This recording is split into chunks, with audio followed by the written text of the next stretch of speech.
ఇక స్వలాభం కోసమే బీజేపీ పార్టీకి కాంగ్రెస్ సహకరిస్తోందని తీవ్రస్థాయిలో విరుచుకుపడ్డారు సిపిఎం పొలిట్ బ్యూరో సభ్యులు బివి రాఘవులు. కేరళ మాజీ సీఎం పినరయి విజయన్ ఇంటిపై ఈడీ దాడులను ఖండిస్తూ ఆర్టీసీ క్రాస్ రోడ్ దగ్గర సిపిఎం రాష్ట్ర కమిటీ నిరసన తెలిపింది.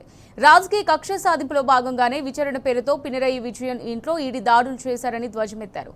కేంద్రంలో బీజేపీ సర్కార్ అధికారంలోకి వచ్చిన నాటి నుంచి బీజేపీయేతర రాష్ట్రాల్లో పార్టీలను చీల్చడం, తద్వారా అధికారం వచ్చేందుకు నియంతృత్వ ధోరణితో పనిచేస్తుందని దుయ్యబట్టారు. బీజేపీ మతోన్మాదానికి వ్యతిరేకంగా పోరాడుతున్న వామపక్షాలను దెబ్బతీయడానికి దాడులు చేస్తోందని విమర్శించారు. బీజేపీ కుట్రలో కాంగ్రెస్ భాగస్వామ్యమైందన్నారు, మండిపడ్డారు. విజయన్ మీద ఒక అవినీతి ఆరోపణ లేదు, ఒక చోట కేసు నమోదు లేదు. వారు ఏదైతే కేసు గురించి చెప్తున్నారో ఆ కేసులో ఎప్పుడు ఈడీతో సహా ఏ సంస్థ ఆయన పేరును ప్రస్తావించలేదు. అయినా ఆయన్ని విచారించే పేరుతోటి ఈడీ దాడులు చేసింది.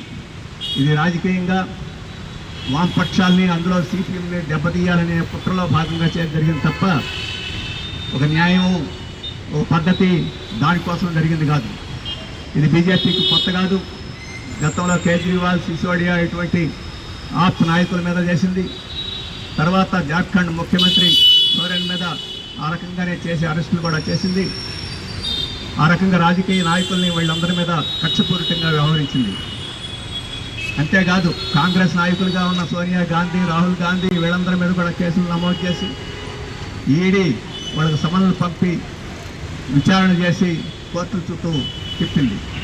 వీటన్నిటి మీద సిపిఎం ఆ రోజు ఖండించింది.